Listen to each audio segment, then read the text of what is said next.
आज 19 सप्टेंबर 2024 लोकलिखित शुभवर्तमानातून घेतलेले वाचन। परुषांतील कोणा एकाने येशूला आपल्या येथे भोजन करण्यासाठी विनंती केली आणि तो त्या परुषांच्या घरी जाऊन भोजनास बसला। तेव्हा पहा, त्या गावात कोणी एक पापी स्त्री होती। तो परुषांच्या घरात जेवावयास बसला आहे हे ऐकून ती सुगंधी तेलाची अलाबात्र कुपी घेऊन आली आणि त्याच्या पायांशी मागे रडत उभी राहिली आणि आपल्या आसवांनी त्याचे पाय भिजवू लागली। तिने आपल्या डोक्यांच्या केसांनी ते पुसले, त्याच्या पायांचे मुके घेतले आणि त्यांना सुगंधी तेल लावले।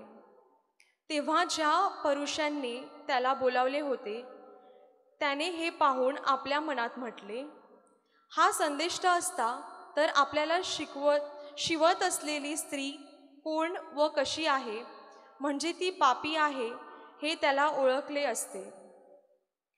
तेव्हा येशूने त्याला म्हटले, शिमोन, मला तुमच्याबरोबर काही बोलायचे आहे। तो म्हणाला, गुरुजी, बोला। एका सावकाराचे 2 कर्जदार होते। एकाला 500 रुपये देणे होते आणि एकाला 50 होते। देणे फेडावयास त्याच्याजवळ काही नव्हते, म्हणून त्याने त्या दोघांस ते सोडले। तर त्यातून कोणता त्याच्यावर अधिक प्रीती करेल? शिमोनाने उत्तर दिले, ज्याला अधिक सोडले तो, असे मला वाटते। मग तो त्याला म्हणाला, बरोबर ठरविले। तेव्हा त्याने त्या स्त्रीकडे वळून शिमोनाला म्हटले, तुम्ही या बाईला पाहताना, मी तुमच्या घरी आलो तेव्हा तुम्ही मला पाय धुण्यासाठी पाणी दिले नाही, परंतु हिने आसवांनी माझे पाय भिजवून आपल्या केसांनी ते धुतले।